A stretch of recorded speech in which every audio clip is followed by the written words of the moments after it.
bienvenue pour une nouvelle vidéo. Donc je vous retrouve aujourd'hui pour une vidéo qui sera assez courte où je vais vous montrer du coup comment est-ce que je fais pour maintenir et surtout laver mes cheveux lorsque j'ai des braids, des tresses, et là pour le coup avec des boho braids. Donc là du coup ce sera ma première fois où je vous montrerai comment est-ce que je fais pour laver mes cheveux avec des no-lace braids. Il y a plusieurs techniques pour laver ses cheveux. Là je vais vous montrer celle que moi j'utilise parce que c'est celle qui me convient le plus, on va dire, qui me convient le mieux, pardon. Je sais qu'il y a plusieurs personnes il y a plusieurs techniques. Il y a la technique où tu laves complètement tous tes cheveux, etc. Moi, pour être tout à fait honnête, ce que je préfère, c'est de me focaliser sur mon cuir chevelu et sur mes racines.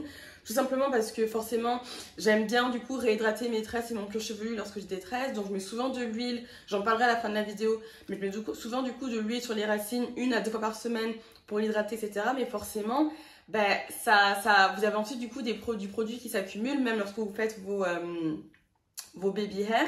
Et donc c'est important de les laver, s'assurer que du coup les cheveux soient propres et en bonne santé. Donc pour commencer, on va utiliser du coup un produit. Pour être tout à fait honnête, généralement, moi j'utilise un produit qui est le cleanser de Curlsmith. Donc c'est celui-ci. C'est le cleanser que j'utilise régulièrement parce que déjà dans un premier temps, comme vous savez, j'adore la marque Curlsmith. Donc j'aime trop leurs produits. Et parce que je sais que celui-ci, il est fait particulièrement, il est pensé pour les cheveux à tendance sèche, etc. Et c'est mon cas. Donc je mettrai le lien en barre d'infos pour que vous puissiez du coup avoir accès à ce produit. Mais celui qu'on va utiliser aujourd'hui, ce n'est pas celui-là, c'est le cleanser de Camille Rose. Et la raison pour laquelle je l'ai pris, du coup il y a deux raisons pour lesquelles j'ai choisi celui-ci. C'est numéro 1, parce que je sais que celui-ci, il est facilement accessible en France. Et sur YouTube, la plupart des personnes qui me suivent viennent de France, donc voilà, c'est important de prendre un produit qui sera aussi accessible pour tout le monde. Et la seconde raison, c'est parce que vous voyez, celui-ci, il a une pipette. Je crois que c'est comme ça. Non, enfin en gros c'est un produit, il a la bouteille d'application, donc c'est facile pour appliquer sur la racine. Donc je me suis dit autant prendre ça, comme ça ce sera assez simple de vous montrer du coup comment je fais. Donc voilà, donc on aura besoin de ça. On aura également besoin d'un vaporisateur. Alors celui-ci c'est pas mon préféré. La seule raison pour laquelle je prends celui-ci c'est parce que j'ai cassé mon autre vaporisateur, enfin mon brumificateur vaporisateur. Donc pour l'instant j'ai que celui-ci jusqu'à ce que mon nouveau vaporisateur arrive. Donc il faudra un vaporisateur et ensuite il vous faut également du coup une serviette pour être sûr de ne pas en mettre partout. Donc moi comme d'habitude je prends ma serviette de Curlsmith parce que je suis ambassadrice de Curlsmith, donc c'est important que je montre aussi la marque.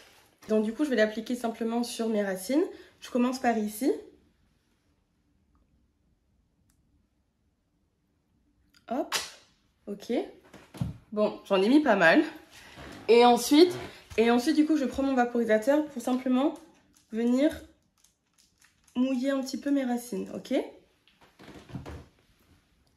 Et maintenant, tout simplement, on vient du coup faire son shampoing.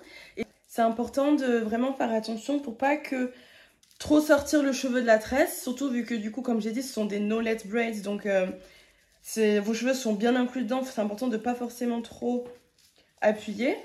Hop. Donc je vais commencer là avec l'intérieur. Et petit à petit, du coup, on vient prendre partie par partie et faire du coup chaque intérieur du coup du cheveu. Ok. Donc là, je refais. Ok. J'en ai mis un peu moins là du coup parce que je peux reprendre du savon, enfin du shampoing d'à côté et le mettre sur mes cheveux, sur mes racines. Ok.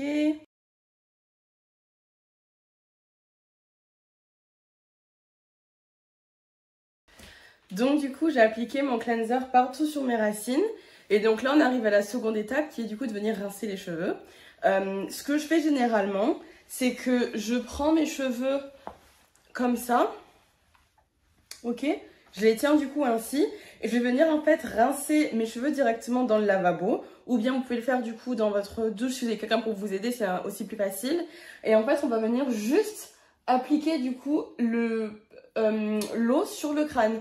Donc moi généralement c'est que je commence du coup en faisant par la partie gauche, etc. Et puis ensuite du coup je tourne, je fais la seconde partie et en fait on va venir se focaliser uniquement sur le crâne pour rincer. Le but c'est vraiment d'éviter de mouiller du coup l'ensemble de la tresse parce que sinon, bah, comme j'ai dit, ça va, j'ai pas envie d'abîmer la tresse. Le but c'est de les garder quand même assez longtemps. Donc voilà, c'est la manière dont je fais. Je vais essayer de filmer pour vous montrer. Et sinon, bah, la technique c'est exactement ce que je vous ai dit. Donc on vient simplement du coup mouiller dans le lavabo et du coup venir rincer.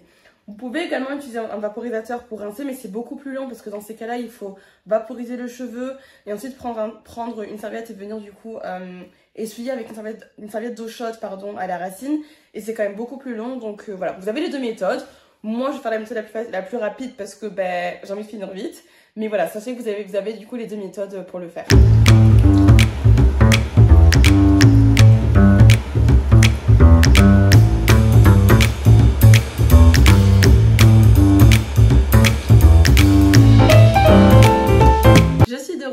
Un peu plus maquillée parce que du coup j'en ai profité pour me préparer également.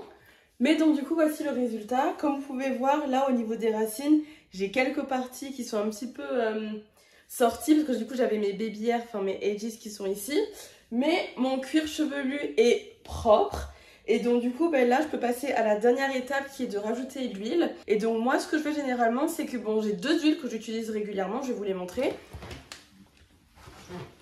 La première, c'est celle-ci de In Hair Care. J'en ai déjà parlé souvent sur mon Instagram également. D'ailleurs, n'hésitez pas à me suivre sur Instagram si ce n'est pas encore le cas.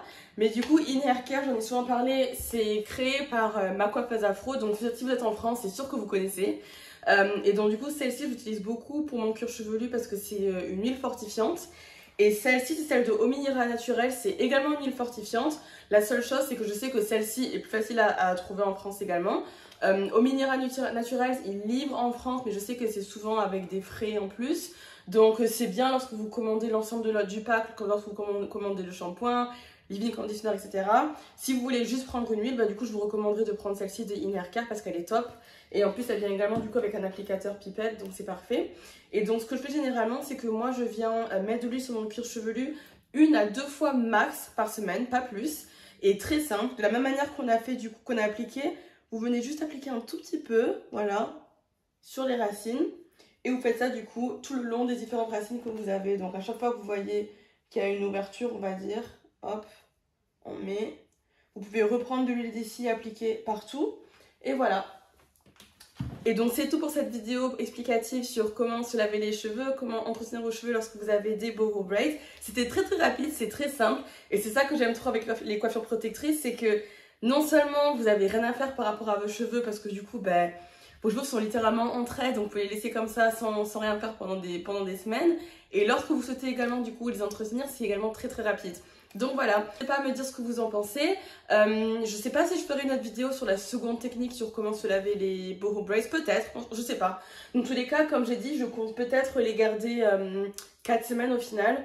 Donc j'aurai peut-être l'occasion de refaire une autre vidéo d'ici 2 semaines. Donc je vous tiendrai au courant. Et d'ici là, gros bisous à tout le monde et passez une très bonne journée.